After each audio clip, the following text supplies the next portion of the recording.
মানুষ তো মনে করে যে যার যেমনি মন চায় হ্যাঁ হেমনি করে,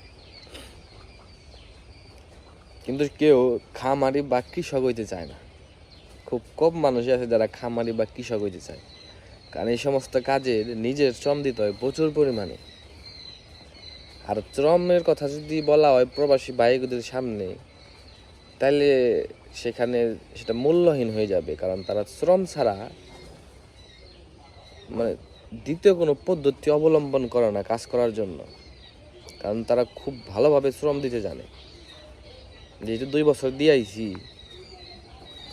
এই যে পেছনে খামারগুলা দেখতেছেন না, ইনশাল্লাহ একদিন এগুলা দোয়া করবেন আপনারা, যে কোনোভাবে আমরা দাঁড় করাতে চেষ্টা করব। কারণ আমার এই ব্রিজে অনেক প্রবাসী ভাইরা আছে, প্রবাসী আমি থাইকে আইছি, তাকে চিন্তা ভাবনার ধরন কেমন আমি জানি, অনেকেরই ধারণা কেমন জানি। তারা তাই দেশে এসে কিছু করার লিগে, দেশের আপন মানুষ, আত্মীয় স্বজন, মা বাবা, ভাই বোন তাদের সাথে থাকার জন্য, এবং সবাই মিলে একসাথে থাইকা কিছু করতে চায়। আমি যেহেতু দেশে আইসা পড়ছি একবারে, আমি এটা চেষ্টা করতেছি যাতে দেশে থেকে কিছু করা যায়।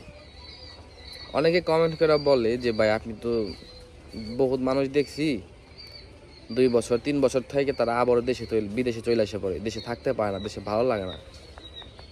বিষয়টা আসলে অনেকটাই সত্য। তবে আমি চেষ্টা করতেছি আপনাদের আমি কিছু করতে পারি নাকি সেটা দেখানোর জন্য, কারণ এইখানে আমি যদি কিছু করতে পারি তাহলে অনেক প্রবাসী ভাইয়ের আছে যারা আমাদের ভিডিওগুলো দেখে, তারাও অনেক উৎসাহিত হইব। আমাদের এই খামার করার পেছনে মেইন উদ্দেশ্য হইলো এইটা। মেইন উদ্দেশ্য হইলো প্রবাস থেকে আইসা ঘুরা ফিরা ছবি টবি তুইলা 2-3 মাস আনন্দ ফুর্তি করে আস্তে আস্তে তারপরে কি করব কি না করবো এই টেনশন নিয়ে ভোগার চাইতে বিদেশে বই একটা প্ল্যান করে আসা ভালো, যে আমি দেশে যাই এই প্ল্যানের উপরে কাজ করবো। আমার প্ল্যান ছিল খামার করবো, ইনশাল্লাহ শুরু করে দিছি।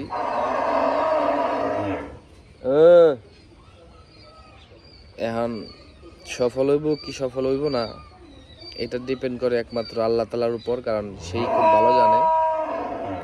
গরু ডানাইছে গতকালকে, যার কারণে ডাকাডাকি করতেছি। তো ওটার যে উস্তাদ যেটা নিয়ে আনছিলাম, যেটা আগে ডাকাডাকি করতো সেটা চুপ করছে, ডাকাডাকি বন্ধ হয়েছে, কিন্তু যেটা নতুন আনছি ওটা আবার ডাকাডাকি করতেছে। আমাদের এই খামারে এখন 2টা জিনিস আছে বর্তমানে, সেটা হচ্ছে 2টা গরু আছে, আর আমি যেখানে বসে রয়েছি পেছনে এইখানে আছে হচ্ছে আপনার কোয়েল পাখি আছে 2000। চলেন আপনাদের কোয়েল পাখিগুলো দেখায়, বাচ্চাগুলো অনেক সুন্দর ঝরঝরা হয়ে গেছে।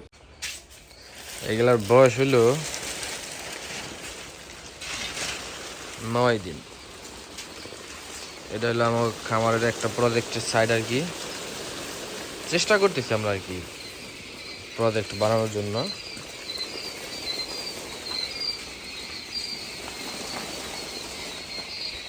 এখানে আছে 1000, ওইখানে আছে 1000, টোটালে হচ্ছে আপনার 2000 পাখি আছে আমাদের এখানে।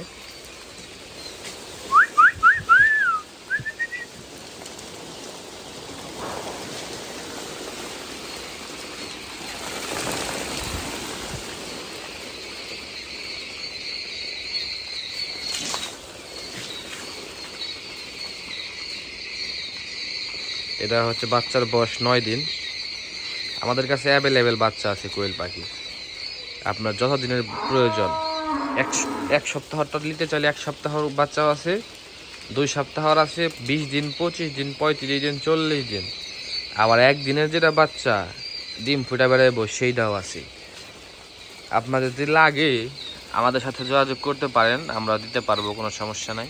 দেখছেন বাচ্চাগুলো সুস্থ সবল একদম, আল্লাহর রহমতে সবগুলো বাচ্চা সুস্থ সবল আছে। আমাদের এখান থেকে এই 9 দিনের ভেতরে হয়তো বা মনে হয় বাচ্চা মারা গেছে হচ্ছে আপনার 25 থেকে 30টার মতো, লেখা আছে আর কি, সব কিছু লেখা রাখা হয়েছে কয়টা বাচ্চা মারা গেল কেমনি কি।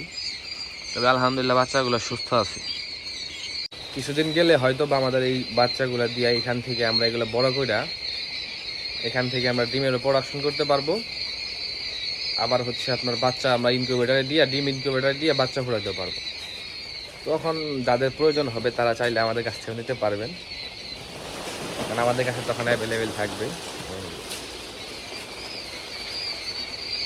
প্রবাসে ছিলাম দেখে যে আমাদের দেশে এসে ঘুরে খাইতে হইব, বিষয়টা কিন্তু তা না।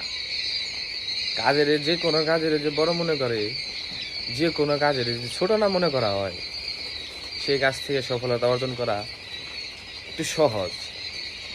এটা আমার একটা স্যারে কইতো, কাজ যে কখনো ছোট করে দেখতে নাই।